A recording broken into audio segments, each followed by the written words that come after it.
और पाकिस्तान की एक और अंतर्राष्ट्रीय किरकिरी हुई है और इस बार मामला पहुंच गया है मक्का मदीना तक। अब ऐसा ऑडियो सामने आया है जिसने पाकिस्तान की पूरी दुनिया में शर्मसार स्थितियों को उबारा है। पहले आपको सुनाते हैं ऑडियो क्या वायरल हुआ है, सुनिए। पाकिस्तान से आने वाले तमाम उम्रा ज़ायरीन और वर्कर्स से अहम गुजारिश। सऊदी अरब में भीख मांगना या इस तरह की किसी भी सरगर्मी में मुलव्वस होना कानूनन जुर्म है। खिलाफ वर्जी की सूरत में सऊदी इदारों की जानिब से गिरफ्तारी, मुल्क बदरी और सऊदी अरब में दोबारा दाखिले पर मुस्तकिल पाबंदी समेत सख्त कानूनी कार्रवाई का सामना करना पड़ सकता है। खासतौर पर हरमैन में अपनी जानिब से व्हील चेयर सर्विस फराहम करना, बाल काटना या हजामत की खिदमत देना, लोगों में खैरात या माली इमदाद तकसीम करना, रकम का लेन देन और उधार करना सऊदी कवानीन के मुताबिक मुकम्मल तौर पर ममनू है। एक जिम्मेदार पाकिस्तानी शहरी के तौर पर सऊदी कवानीन की पाबंदी करें और गैर कानूनी सरगर्मियों से मुकम्मल इज्तनाब करें। आपकी जानिब से कानून की पासदारी पाकिस्तान का मुस्बत तशख्खुस बरकरार रखने में निहायत अहम है।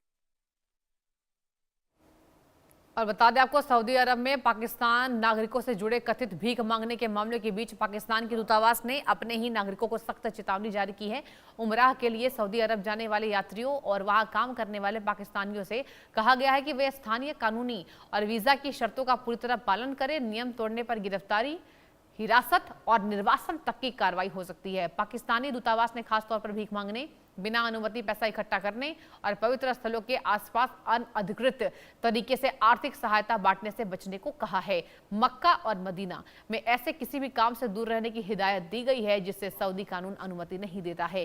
दूतावासों ने अपने नागरिकों से देश की सकारात्मक छवि बनाए रखने और जिम्मेदारियों से व्यवहार करने की अपील की है। लेकिन ये पहली बार नहीं है जब सऊदी अरब में पाकिस्तानी नागरिकों के कथित भीख मांगने का मुद्दा उठा हो। 2024 में सऊदी अधिकारियों ने पाकिस्तान से उमरा और हज वीजा के जरिए भीख मांगने वालों के आने वाले लोगों को रोकने के लिए कदम उठाने को कहा था। अब उस समय पाकिस्तान के अधिकारियों ने भी माना था कि ऐसे नेटवर्क देश की छवि को नुकसान पहुंचा रहे हैं। FIA को कार्रवाई की जिम्मेदारी दी गई थी, यानी जिस सऊदी अरब में लाखों मुसलमान इबादत के लिए पहुंचते हैं, वहीं पाकिस्तान के नागरिकों को लेकर बार बार ऐसी चेतावनियां सामने आना पाकिस्तान के लिए गंभीर प्रतिष्ठा का सवाल बन गया है। मामला सिर्फ भीख मांगने तक सीमित नहीं है। वीजा नियमों का उल्लंघन, अनधिकृत गतिविधियां और अवैध तरीके से पैसे जुटाने के आरोपों ने पाकिस्तान की सरकार को भी अपने नागरिकों को सार्वजनिक रूप से चेतावनी देने के लिए मजबूर कर दिया है। सऊदी अरब अब खुद हज और उमरा से जुड़े नियम को लेकर बेहद सख्त है। 2026 में भी बिना अनुमति हज करने वालों के खिलाफ भारी जुर्माना, निर्वासन और दोबारा प्रवेश पर प्रतिबंध जैसी सजा का प्रावधान किया गया है। अब सवाल यही है, क्या बार बार जारी होने वाली ऐसी चेतावनियां पाकिस्तान की अंतर्राष्ट्रीय छवि को नुकसान पहुंचा रही है? क्या पाकिस्तान अपने नागरिकों को विदेशों में नियमों का पालन कराने के लिए पर्याप्त कदम उठा पा रहा है?